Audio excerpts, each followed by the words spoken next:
All right. Hello and welcome to the fourth and final week of the Revenge Capitalism seminar.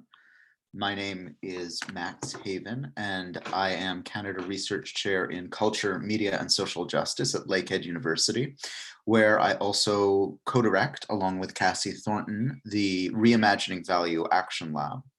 This is the fourth of a four-part seminar to explore some of the themes and questions raised by a book that is coming out on May 20th, only a few days away, titled Revenge Capitalism: The Ghosts of Empire, the Demons of Capital, and the Settling of Unpayable Debts. Published by Pluto Books. I highly recommend you head over to their website at plutobooks.com and check out their great collection of titles, and perhaps pre-order this one if you're so inclined. It's also sponsored by our friends at Roar Magazine. And thanks so much to all of you for tuning in, as well as to the seminar participants. So in this seminar, we have a group of about 12 or 13 participants. And after this lecture part of the seminar, we'll close the live stream and have a conversation with them. Thanks a huge amount to all of those who have participated so far. It's been really gratifying and illuminating for me as an author to be able to have such a engaged and in-depth conversation of these ideas I've been working on in private for so long. To give you a sense of where we are in the book, we've made our way through most of it, so that today we're only speaking about the fifth chapter, The Dead Zone, Financialized Nihilism, Toxic Wealth, and Vindictive Technologies, and the conclusion, which is titled Revenge Fantasy or Avenging Imaginary. And then a very small part that ends the book, but will in fact begin our presentation today, 11 theses on revenge capitalism. And so what I'm going to do today in this lecture, and I'll try and keep it relatively short, is go over those 11 theses to begin, because I think they give a good sense of the overarching argument of the book, for those of you who are just joining us for the first time, or for those of you who have forgotten, and then dive into a little bit of an exploration of the fifth chapter of the book on dead zones, and then the conclusion on the Avenging Imaginary. So there are 11 theses that I distilled from this book after I'd written it, and I'll just read them to you now. The first is that revenge is the reckless determination that what you love has value in a world where it is rendered worthless. Revenge is the reckless determination that what you love has value in a world where it is rendered worthless. The second, when you live in someone else's utopia, all you have left is revenge. Third, oppression is held in place by the preemptive revenge of the powerful, which is justified as a precaution against the fantasized vengeance of the oppressed.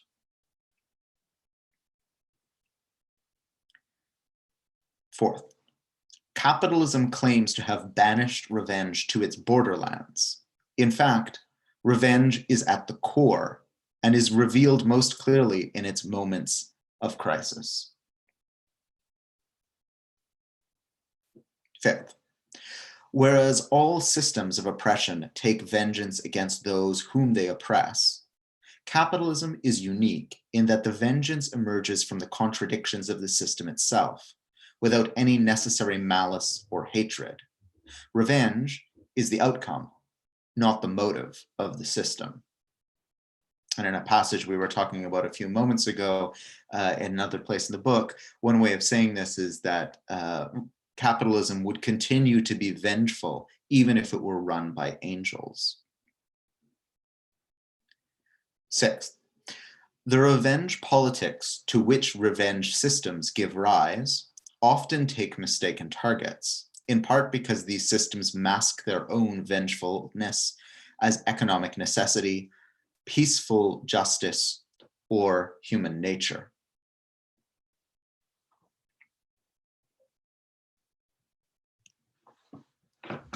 Seventh, the history and the present of revenge capitalism cannot be disentangled from other vengeful systems, including patriarchal gender terrorism, genocidal colonial brutality, and slavery.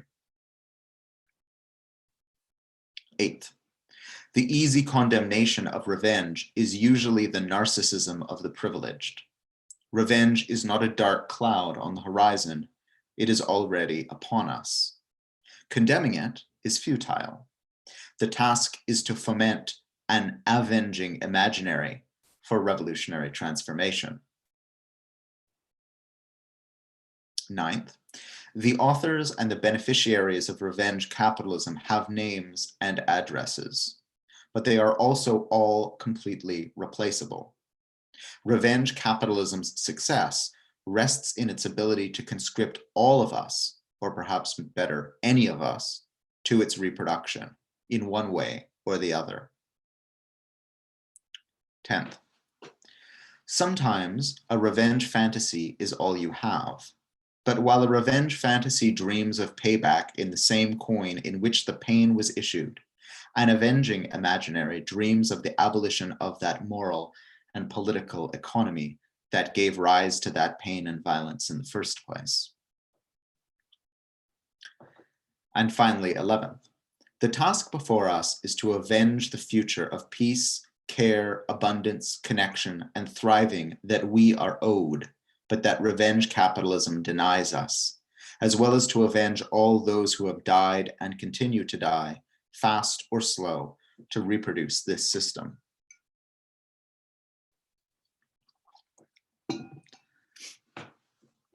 I hoped in this coda, what appears right at the end of the book before a brief postscript about our current pandemic moment, which we've discussed in previous episodes here, would give a quick overview of the kind of main themes in the book.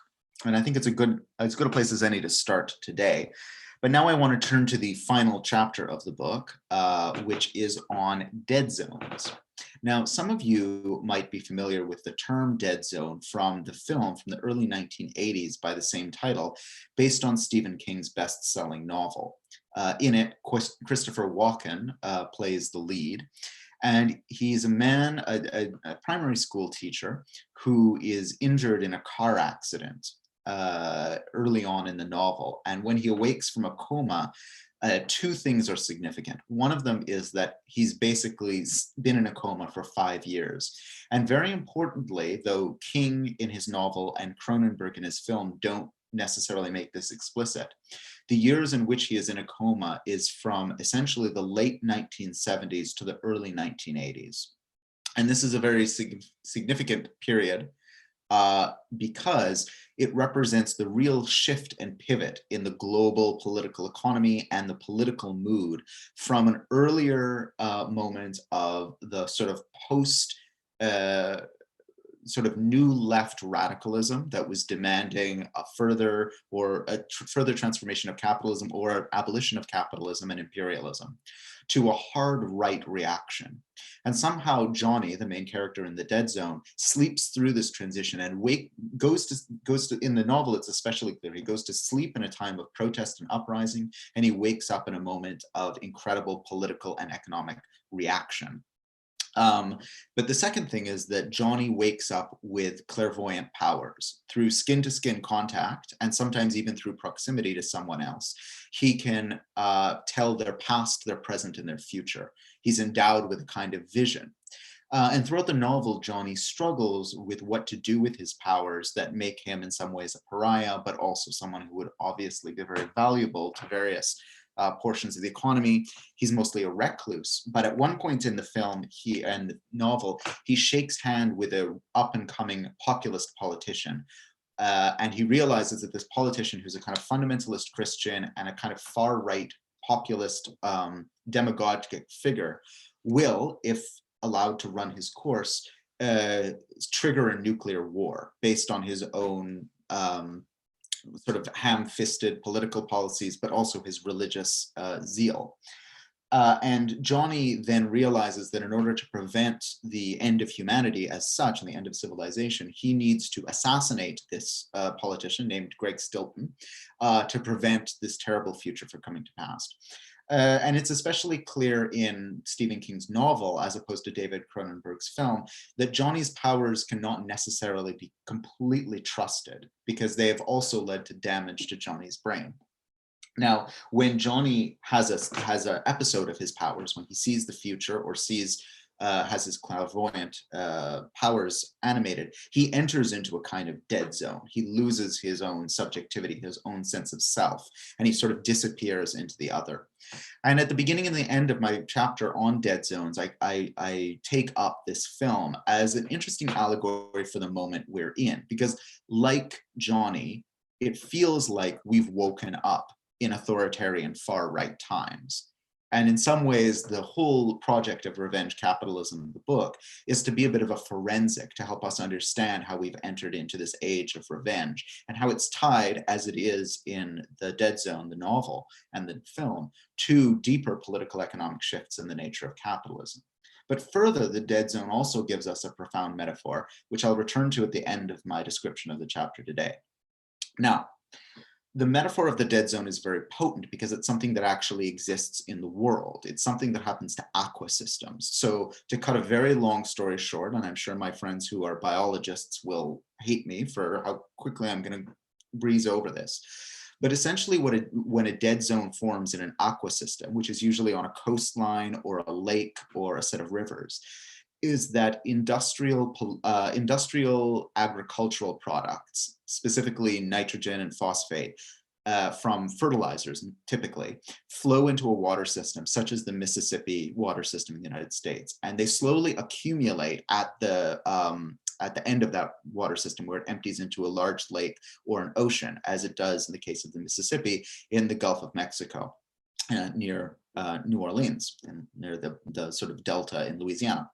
And this accumulation of synthetic or false nutrition leads to a bloom of algae on the surface of the water. And the algae, as time goes on, first they blot out light to the flora and fauna below, which leads to a die-off of organisms. But then as those organisms die, and as the algae themselves die due to natural cycles, the debris of their carcasses essentially float to the bottom or settle to the bottom of the aquasystem, where they're devoured by bacteria, as is natural. But this also has the effect of consuming all of the waterborne oxygen in the water. So the water becomes stagnant and it becomes impossible for that. And so more flora and fauna die because of lack of oxygen and lack of light. Their death contributes to the extra food for the bacteria. The bacteria consume more of the oxygen. And essentially what happens is you end up with a body of oxygen deprived water that can no longer host life.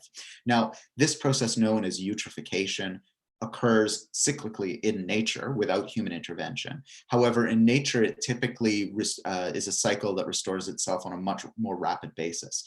Because of human intervention, it is possible now that dead zones can form and remain for months, years, decades, centuries, even millennia. So it's a horribly catastrophic effect. And it's a catastrophic effect that is largely caused by unchecked human habitation and the flowing of wastewater into aquasystems, and through, of course, intensive agriculture that's usually performed in order to produce commodities for sale on markets rather than necessary to feed a local population. Now, this is an example of how capitalism releases a vengeful effect, though no one intends it. There's no mastermind out there, no like Dr. Evil who's like, I'm going to destroy the oceans now. That's not how it works. It's in fact the independent profit-seeking activity of many, many, many different human actors that accumulate into a form of vengeance. Vengeance on the aquasystem, vengeance on all the people who depend on the aquasystem, including people who fish and who use it for all sorts of other purposes. A kind of vengeance that has no intention and has no single agent. And this is what I'm trying to get at in this chapter on the dead zone. And I see this pattern of dead zoning as something that's occurring throughout capitalism. It's specifically caused not only by agricultural runoff, it's caused in fact by a phenomenon known as financialization. Let's see where we have a slide here.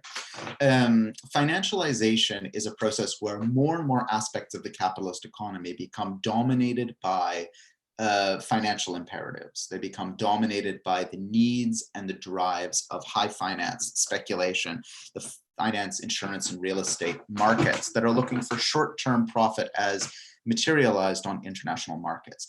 There too, the metaphor of the dead zone is in play. It actually refers to a particular period of time, most weekdays, between noon and 2 a.m. in New York. And this is essentially what has happened here is there's a very active period of trading between 2 a.m. and noon New York time. And that's after European markets begin to open and Asian markets are still open. And then at about 8 a.m., New York markets open, and there's a flurry of trading. But then at noon, essentially, the New York markets go on lunch break, the European markets are closed, and the Asian markets, it's the middle of the night. So essentially what happens is there's a lull in this period until the Asian markets open again. This is called the dead zone, and it's specifically important because there's a very low volume of trading and there's not a very high level of volatility, which is the kind of to oversimplify, it's the distance between the highs and the lows in the market. What happens in this dead zone moment is there's a lull in trading that means that for those speculators who specialize in making money from volatility, from leveraging risks, from the up and down and cut and thrust of the market, it's kind of a useless time to trade. It's not as profitable as many other moments, as you can kind of see from this graph. Now, I see this force of this kind of speculative drive, which is was extremely profitable for the people who do it, which is mostly large corporations and the people who work for them, as really driving a number of things, including the intensification of agriculture that lead to the kind of dead zoning we've talked about before. Similarly, it has a lot to do with the kind of efforts to privatize education. And this is something that is addressed by Henry Giroux in his take on the metaphor of the dead zone. He speaks of dead zones of the imagination as those, the kind of interior space and also pedagogical atmosphere created in neoliberal schooling, where even though schooling may remain a public asset and something offered by the public to young people, in an age of neoliberal cutbacks and a constant fixation on testing and the use of financial metrics to try and control education, what is at risk is the kind of civic and radical imagination of students. We are not teaching students how to think independently, how to think critically, how to be creative, how to think worldly. We're simply teaching them the rote skills that are going to be needed for basically their later deployment in the labor market. So for Giroux, neoliberal education is a dead zone of the imagination. He in turn has borrowed this phrase from David Graeber, who thinks instead about the way that bureaucracies much more generally produce dead zones of the imagination. And by that he means it's not just that bureaucrats and bureaucracies are stupid as a matter of course. It's in fact baked into the very nature of the systemic violence that large bureaucracies, especially capitalist bureaucracies, deploy. When you have a huge capitalist bureaucracy, like say and if you read his book on bureaucracies, which is very interesting, he goes into quite a bit of detail about this. Also in his book on bullshit jobs. Here you have a system where tons and tons of individual firms are competing to make money, creating a huge unmanageable system. And that system in its ultimate effects is violent. It is a form of systemic and structural violence that is enacted upon people who are, for instance, affected by these things. And the kind of stupidity within the system is in fact a matter of a kind of dead zone of its own imagination, that it doesn't need to imagine the pain and suffering of those whom it affects. It simply treats those people as kind of meaningless statistics. So we have these two very interesting metaphors about the dead zone in the critical theory canon already from Giroux and Graeber, and I sort of pick it up to try and take it a little bit further in this paper. So I start trying to trace the appearance of dead zones across a whole wide spectrum of spaces. And one of them is the gentrified city. Now, I have problems with the terminology of gentrification itself. I think it doesn't actually describe the phenomenon very well. But you all know what it means, I presume. And this is a now closed housing estate nearby where I am right now in Hackney in London, with a wonderful poetic piece of graffiti on it, "Future Ghosts." This housing estate is slated for demolition and redevelopment, presumably as flats that will be unaffordable to many of the people who used to live in this housing estate, which was once public housing. Gentrification is a process where, as in other spheres of life, there's an influx into a neighborhood of what I would characterize as toxic wealth. It's not a poison exactly. It's that a neighborhood generates enough interest by speculators that they start pushing wealth into the neighborhood, buying up buildings, buying up lots, redeveloping, demanding increased policing. And as this wealth flows in, it doesn't serve the people who actually live there. Instead, the wealth becomes a means by which they are evicted and replaced. So in the case of gentrification, the way in which the speculative wealth floods into neighborhoods essentially leaves those neighborhoods a dead zone. The very thing that gave them their vitality, their cultural mix, their vibrancy beforehand is actually destroyed by the influx of wealth rather than embellished by it. And we've seen in cities around the world, the way that once great neighborhoods, even for all of their problems, are now turned into these kind of luxury dead zones where there's nothing except, until recently, Airbnb flats and coffee shops where a cup of coffee costs the equivalent of an hour's work on minimum wage. So this is one example of a dead zone. And again, it's pushed forward by financialization and the incredible amount of speculative wealth rushing around the world. But I try and get a little more poetic in this chapter as well and talk about dead zones that form internally. So I think about the dead zone that forms in each of us in our constant use of social media and new handheld digital technologies. And I'm not critiquing these technologies in and of themselves, but the context in which they emerge, which is that both the devices themselves and the apps that are popular on them are developed by corporations that essentially want to hook into our neurosystems to sell us as much as they possibly can, or harvest as much saleable data as possible.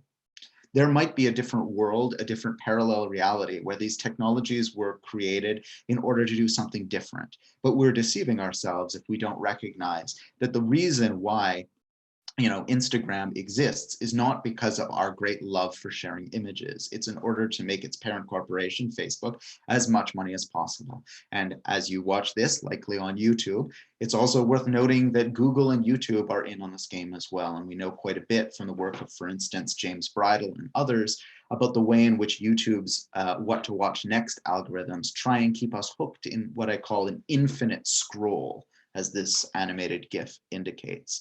The effect of the animated scroll is to create a kind of internal dead zone, which I think all of us have experienced and felt, especially under the current pandemic, as we scroll through our news feeds endlessly.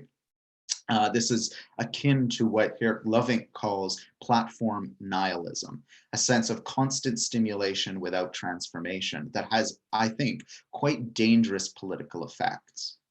The dangerous political effects include a sense of profound alienation and nihilism that can inspire a desire for a kind of authenticity and a kind of shock that has many manifestations across the political spectrum. I would hope that it would lead people to a desire for and willingness to come together and organize for a radically different economy and a radically different technoscape as well. Unfortunately, I think it increasingly leads to individualist kinds of reactions, which range from, at the milder end, the kind of conspiracy theories that give people a sense of agency in the current moment of uncertainty and yet constant stimulation.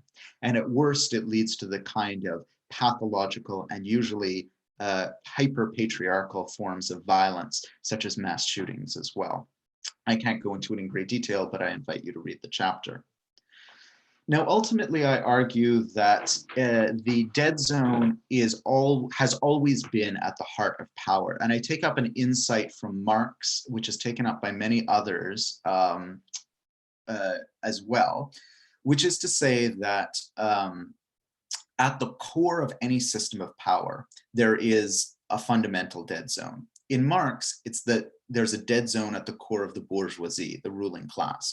Though they may claim to be the champions and bastions and protectors and generators of culture and wealth, the reality is that they are parasites, or maybe a better metaphor would be viruses. They are fundamentally preying on all that gives and generates vitality, life, creativity. And yet they must mystify their own parasitism or virus-like tendencies by claiming that they monopolize these qualities and traits. In Marx, the bourgeoisie is constantly essentially feeding off of the workers who generate all the wealth. And yet they make these august claims to their own creativity and economic productivity, the so-called job creators that need to be protected and defended, lest our society fall to ruin. But this is an observation which I would suggest Marx inherits from Hegel, and someone like Susan Buck-Morss has suggested Hegel was inspired by the Haitian Revolution. It's also one that's manifested throughout a number of different fields of critical theory. So for instance, radical feminist theorists have, I think, quite wisely pointed out that the notion of hegemonic masculinity is itself vacant. Those things that we associate with masculinity are largely defined in negative. Men are strong and assertive because they are unlike women who are weak and deferent. So you have to have an other that you point to in order to define yourself positively. Similarly, Frantz Fanon, among others, noted the way in which the colonist, though they have no authentic identity, constantly points to the colonized as their opposite in order to justify their rule. Edward Said, in his study of Orientalism, makes a similar point. The only way that the quote-unquote West can define itself is by pointing to its now unified enemy, the East, so-called, as its antithesis. And in this way, all of these structures of power, from patriarchy to capitalism to colonialism, have at their core a kind of dead zone that can never be filled, a reckless, monstrous hunger. And I argue in this chapter that this ultimately is what gives rise to the vengefulness of these systems of power, their own fundamental concern about a kind of lack. And I argue this, in fact, gets even stronger in a moment of financialization, such as we are living in now. Now, I don't want to take up too much time with this lecture portion, so I'm going to move on to the conclusion now, but not before a quick note about the ending of Dead Zone. So, spoiler alert, the Dead Zone, both the novel and the film, conclude with Johnny, the protagonist, the clairvoyant, taking matters into his own hands and seeking to assassinate Stilton, the presidential nominee who he believes will destroy the world with a future nuclear war. And what's so interesting about the conclusion of both the film and the novel is that Johnny attempts to assassinate Stilton with a rifle and yet is killed in the process. And so his plan ultimately fails. And yet what is so interesting is in both film and novel, Stilton grabs a child nearby to use as a human shield to protect himself. And this is caught on camera and leads to the political downfall of Stilton. And so in some way, even though Johnny is killed in the act of trying to save the world, he is unsuccessful and yet still successful. And from this, I take a couple of things. The first is that, would it be so simple that we had the talents of Johnny and were able to see the precise thing that needs to happen in order to transform the future?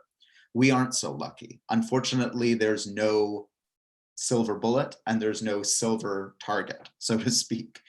Yet we have to, like Johnny, take a leap of faith. And I'm not suggesting political assassination. Yeah, let's leave it at that. I'm not suggesting that publicly. However, I do think that we need to have some faith that even if we don't have a great deal of optimism in the kind of struggles that we have to wage now, we still have to wage them because the future is so indeterminate and uncertain. And though we may try our best to use our powers to think through what the future might look like, we have to also trust in our collective powers to create different situations in the present and see how things play out. All right, on to the conclusion, which I will go through a little bit more briefly. In this conclusion, I want to make a comparison between two phenomena. The one is revenge fantasy, and the other is an avenging imaginary. And I'm in favor of the latter at the expense of the former. I think revenge fantasy is very interesting. And I've put up here pictures of two public and cinematic and capitalist revenge fantasies of today, to Quentin Tarantino's more recent films, Inglourious Basterds and Django Unchained, sort of public, consumable revenge fantasies. And I want to ask what work these fantasies do for us culturally. How do they help or hinder our ideas about politics in the present? And I have a number of ideas about these two films, which I don't share at length in the book, and I'm not going to share very much here, except I would ask you to think about ultimately what they do for us and what they do to our sense of revenge and avenging in general. In the book, I make the point that cognitive psychologists and others who study such things alert us to the fact that revenge fantasies are extremely common. While they might be looked down upon and denigrated as something that we shouldn't engage in, the fact is all of us have revenge fantasies, and it's actually a major and important part of human development. Children have revenge fantasies. What is, however, quite interesting is that people don't typically act on their revenge fantasies. And there's a world of difference between having a fantasy, even nursing a fantasy, even living for a fantasy or living in a fantasy of revenge, and then the actual act of taking revenge. And I'm interested in the distance between these two in this final chapter. I'm interested in it not only as something that should interest all of us in terms of the human spirit, but I'm interested in it also in terms of what it means politically.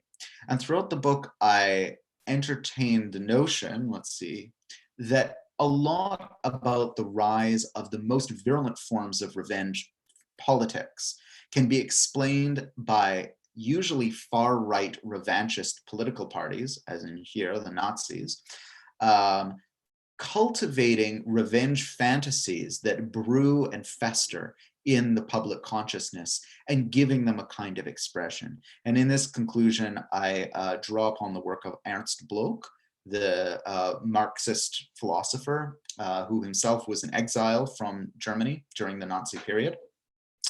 And he points out that one of the things that the Nazis were so successful at is cultivating the kind of revanchist dreams of their adherents. But he says something very, very important, which is that, then as now, there was a great temptation to blame the working classes for this kind of political revanchism. And Bloch wants to, as we should, point the finger a little bit differently.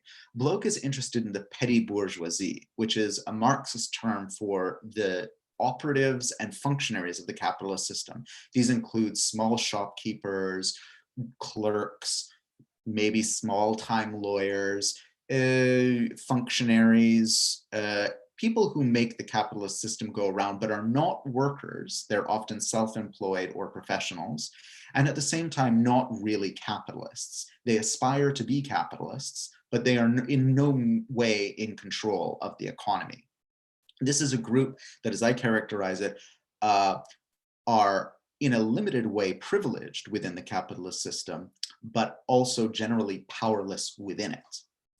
And it's within this context of being privileged but powerless, and fearing a diminishment of one's privilege that the kind of fascistic revanchism takes hold. And I think this is what makes it especially dangerous today as well. We know, for instance, from the rise of many of the revanchist parties around the world, it isn't the poorest of the poor who are voting as a form of revenge against the rich and the cosmopolitan elites. It's in fact people who do have some level of economic and social privilege, but are fearful that the movements of poor, racialized, and other people will diminish those privileges, or who feel that their privileges are already being diminished by the vicissitudes of the capitalist economy, which is making everyone except the top percent of the population in terms of wealth much poorer.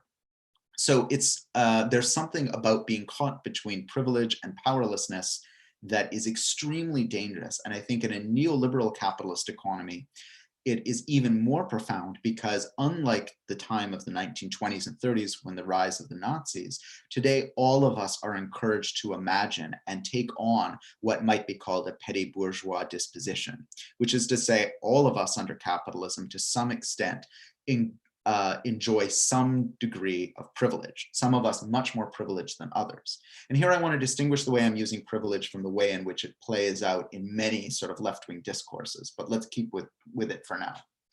Many of us are bestowed certain levels of privilege, which we then fear to lose. And in our fear of losing it, we can very easily be harnessed into various forms of revanchism. So I sound a note of caution thanks to Bloch's intervention here, which is also similarly made by, earlier in fact, by someone like W.E.B. Du Bois in the United States, observing the wages of whiteness, as he called it, and the small privileges afforded to whites in the United States that kept them conscripted to, and in fact, embracing a revanchist form of white supremacist capitalism in that country. Now, here I'm going to close by giving you a definition of what I see as the alternative to a revenge fantasy, which I call the Avenging Imaginary. And some of you have already heard about this from previous episodes. As I have argued throughout this book, whereas revenge envisions revisiting a harm or a debt on its author in the same or similar form in which it was issued, avenging strives to abolish the order or economy of power that licensed, authorized, or enabled that violence in the first place. An avenging imaginary is not satisfied to turn the tables, but seeks to overturn them. An avenging imaginary does not simply dream of redistributing the winners and the losers, the debtors and the creditors, the oppressors and the oppressed, but yearns to abolish the very foundations of the moral, political, and economic order on which those injustices are erected. In the most basic terms, an avenging imaginary dreams of revenge against a system, not only against that system's agents and its beneficiaries. Whereas revenge fantasies are often fixated on others who come to stand in for systems, an avenging imaginary is informed by a complex understanding of the way individuals are made to, or choose to, become replaceable operatives within such systems. Whereas revenge fantasy speaks to an isolated fixation, an avenging imaginary emerges from and helps to reproduce sustained collective action. So in this conclusion, I identify myself as ultimately anti-revenge. I think that we have a society and a culture that has learned to fear revenge, but has in so doing done us a great disservice.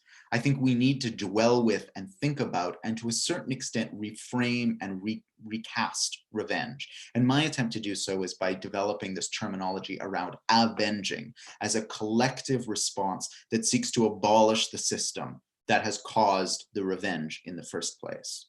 It isn't simply creating new winners and losers, but abolishing the whole game.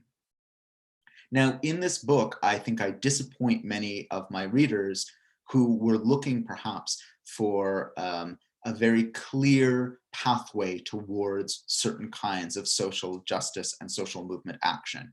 This is a book of theory. It's a book of meditations. It's a form of radical storytelling. It's not going to give anyone the answer of what they should do tomorrow, but I hope it will be useful for each and every one of its readers in allowing us to consider with a little more complexity and a little more depth what it is we should be doing tomorrow.